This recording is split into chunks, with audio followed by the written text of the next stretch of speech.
ہے، دہشت گردی بھی ایک دم سے سر اٹھایا ہے اس نے. تو ہم یہ کہہ سکتے ہیں کہ یہ فیلئر ہے ان اداروں کا یا سیکیورٹی ایجنسیز کا فضا بحال رکھنے میں. مجھے تو یوں لگتا ہے کہ یہ جو کہا جا رہا تھا کہ ہم نے دہشت گردی پر قابو پا لیا ہے، یہ ایک فارس تھی.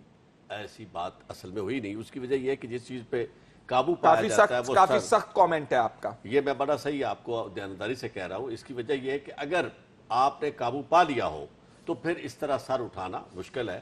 یہ کوئی مشرومز نہیں ہے جو اس طرح پھر گرو کر جائیں فوری طور پر. اصل بات یہ ہے کہ آپ نے ان بنیادی چیزوں کا علاج کرنا ہوتا ہے. میں سمجھتا ہوں کہ اس وقت پاکستان میں یہ جو آپ اگر اجازت تو ساتھ لیول پلینگ فیلڈ والی بات بھی ساتھ ہی as long as you wrap it up in پہلے ایڈریس کرنا چاہتا ہوں.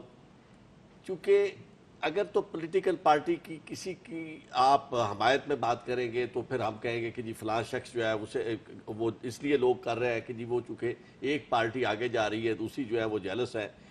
اور وہ کہتے ہیں کہ جی ہمیں موقع نہیں دیا جا رہا. میں یہ سمجھتا ہوں کہ اگر یہ بیانیہ زور پکڑ گیا ہے اور جس طرح آپ نے بتایا اور واقعی اس وقت سراج الحق صاحب تک بات پہنچ گئی ہے کہ تمام پولیٹیکل پارٹیز یہی کہہ رہی ہیں کہ جی لیول پلینگ فیلڈ نہیں ہے, تو پھر یہ ضروری ہے کہ اس وقت جو ان کے ریزرویشنز ہیں, جس گروپ کے خلاف ریزرویشنز ہیں, یقیناً اسٹیبلشمنٹ کی طرف ان کا اشارہ ہے, تو پھر فوری طور پر بجائے اس طرح کے الیکشن کنڈکٹ کرانے کے, الیکشن سے پہلے فوری طور پر اسی طرح سینٹ کے اندر, چونکہ آپ کا سینٹ کا ادارہ موجود ہے, اسی طرح پھر وہ ذمہ دار آئیں. چونکہ ابھی آئی ایس پی آر کی سٹیٹمنٹ اور ان کی پریس کانفرنس سے لوگ میں سمجھتا ہوں کہ مطمئن نہیں ہوئے. اگر مطمئن ہوئے ہوتے تو یہ اعتراض نہ ہو رہا ہوتا.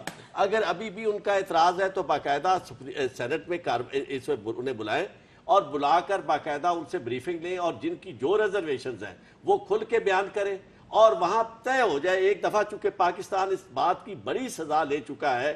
طے کیا ہو کہ الیکشن کو ڈیلے کرنا ہے؟ نہیں, I will never advocate it from this platform. میں الیکشن سن لینا جی, میں الیکشن کو ڈیلے کی بات نہیں کر رہا. صرف ایک میٹنگ میں جو